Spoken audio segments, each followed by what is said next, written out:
President Biden has said he would be willing to use force to defend Taiwan and that the US stands with other nations to make sure China cannot use force in the region. Speaking at a news conference in Tokyo, he added that China is flirting with danger in Taiwan by flying close to the island. Here he is speaking an hour ago. The United States is committed. We've made a commitment. We support the one China policy. We support all that we've done in the past. But that does not mean that China has the ability, the jurisdiction to go in and use force to take over Taiwan. So we stand firmly with Japan and with other nations not to let that happen. And my expectation is it will not happen. It will not be attempted. And my expectation is a lot of it depends upon just how strongly the world makes clear that that kind of action is going to result in long-term disapprobation by the rest of the community. Very quickly, you didn't want to get involved in the Ukraine conflict militarily for obvious reasons. Are you willing to get involved militarily to defend Taiwan if it comes to that? Yes. You are? That's the commitment we made. That's the commitment we made. We are not, look, here's the situation. We agree with a one China policy. We've signed on to it and all the attendant agreements made from there. But the idea that it can be taken by force, just taken by force, is just not appropriate. It will dislocate the entire region and be another action similar to what happened in Ukraine. And so it's a burden that is even stronger. Well, Japan's Prime Minister Fumio Kishida spoke alongside Joe Biden at that news conference, and he said the two countries agreed to jointly deal with issues related to China. We concur to monitor closely recent activities of Chinese Navy and joint military exercise of China and Russia, and strongly oppose the attempt to change status quo by force in East China Sea and South China Sea, and Japan and the United States to closely cooperate on responding to China-related issues, including human rights.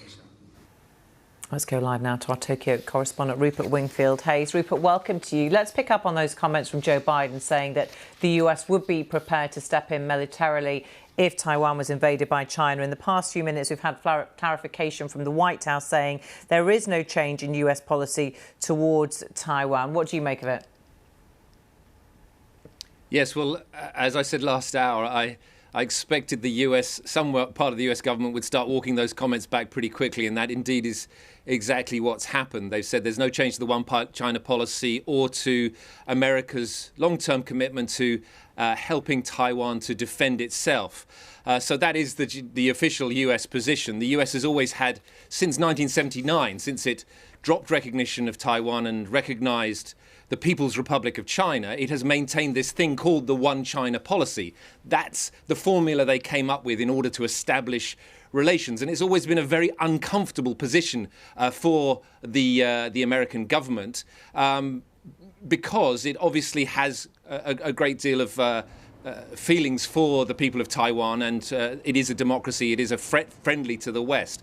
So Joe Biden is today, if you like, is sort of unilaterally declaring, it looks like, an end to that one China policy. I mean, he hasn't, but effectively what he has said is we would intervene militarily if China unilaterally tries to stop or change the status quo. And I think, essentially what President Biden is saying is there is an international status quo, there is a rules-based order, and it is not acceptable for any country, whether it be Russia or China, to unilaterally use military force to try and change that status quo. And that's why he says Russia has to be punished, and that's why he's saying no to Beijing, no to China. You should not even think about contemplating this. It is not acceptable, and we will, with our allies, stop you from doing so. Yeah, and very much the focus of these talks is this new Asia-Pacific Trade Pact. Just tell us how that will work and how important that is.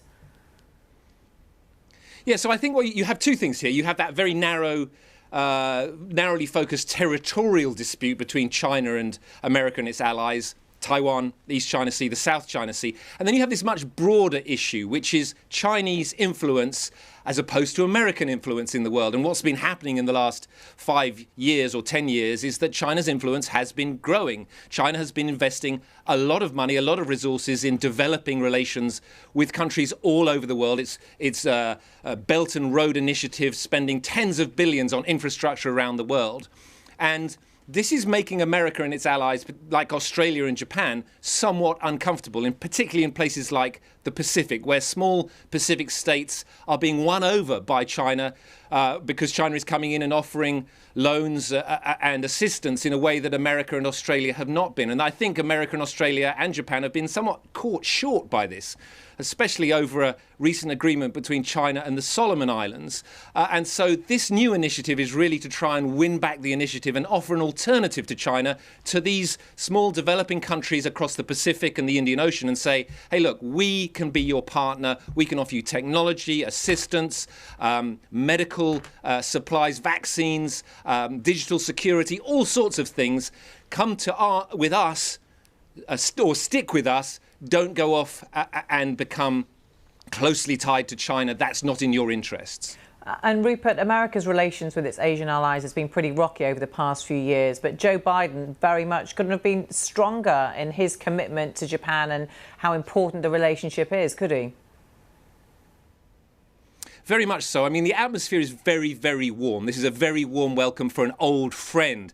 The years of Donald Trump's presidency were very rocky. He came out here, imposed sanctions on Japanese goods, demanded that Japan pay much more for US troops to be stationed here, and really, I think shook the foundations of the alliance with Japan and Korea. And really, people here started to question, well, how committed is America in the long run to our security?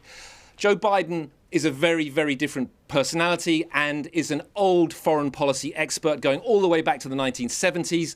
And, he has come here and made it very, very clear that this alliance is stronger than ever. And I think in the light of Ukraine, actually, this has given a real boost to the sense that America and its allies this is a very, very important relationship. Both NATO in Europe, but also the Japan-US alliance is really the bedrock of US relations in this part of the world. OK, Rupert, for now, thank you.